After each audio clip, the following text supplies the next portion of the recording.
बात इतना साधारण भी नहीं है कि आप लोगों को ये बात समझ में नहीं आए। बात बहुत साधारण है।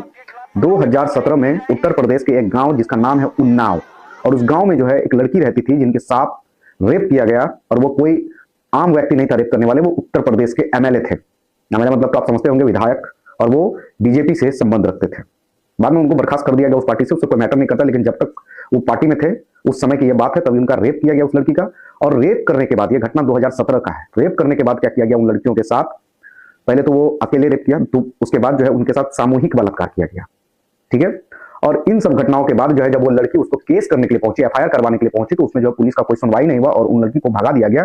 और तब जाकर के वो लड़की जो है प्रेशर में आकर के हमारे माननीय योगी आदित्यनाथ के ऑफिस सीएमओ में आवास पर जाकर के जब खुद को सुसाइड करने का कोशिश करी वहां पर, तब जाकर के इनका पहले तो इन्होंने मेरे बड़े पापा को मरवाया, फिर इन्होंने मेरे पापा को मरवाया, फिर मेरी बहन के साथ रेप किया उसके साथ। क्या रेप करने के बाद इन्होंने मेरे चाचा को झूठे केस में इन्होंने फंसा दिया, जेल में करवा दी। उनको जो बेल दी गई है हमको राहत नहीं, ना मेरे परिवार को राहत है। हम लोगों को सिर पे खतरा मंडरा रहा है सर, धमकियां पे धमकियां मिलती हैं। जो लोग छूट के बाहर आए हैं, इन्होंने मेरे पापा को मारा था, तो सब लोग बाहर घूम रहे हैं, धमकी देते हैं कि अब तो भैया आ ही गए हैं, अब मेरा क्या कर लोगी, अब तो एक एक को मारूंगा। उस पीड़िता के पिता को, ये तो मतलब सोचने वाली बात है कि उनके पिता को अरेस्ट किया गया और कुलदीप सिंह सेनेगर साहब को छुआ भी नहीं गया।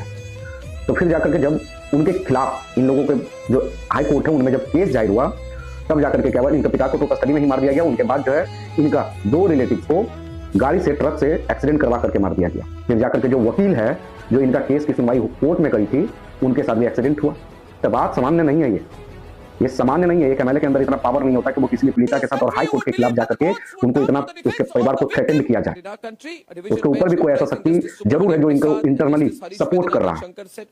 फिर फाइनली जब उनको जो है सजा दिया गया, और सजा के रूप में क्या दिया गया, लाइफ सेंटेंस, यानी उम्र कैद। तो जब उम्र कैद हो गया तो, और ये सुनाया गया किनके द्वारा, सीबीआई के द्वारा ये फैसला सुनाई गई।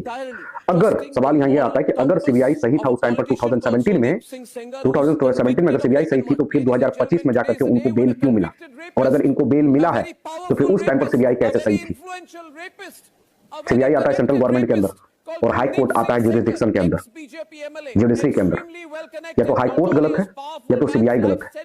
अगर सीबीआई गलत है तो सेंट्रल गवर्नमेंट इसका जवाब दे, और अगर हाई कोर्ट सही है तो फिर उस टाइम पर उसको गुनहगार क्यों किया गया, और अगर आज वो गुनहगार नहीं है तो उस समय में उसको गुनहगार क्यों ठहराया गया। या तो अगर हम सामान्य बात में अगर बताएं तो सीधी सी बात यह है कि उस लड़की के साथ ही नहीं बल्कि उस पूरा सिस्टम के साथ, यानी कि पूरा कानून के साथ खिलवाड़ किया गया है, भारत के जनताओं के साथ खिलवाड़ किया गया है। और ये सीधे अक्षरों में लिख करके बताया दिया गया है कि भारत में जो है रेप के खिलाफ कभी भी किसी भी लड़की के साथ अगर रेप होता है तो उनको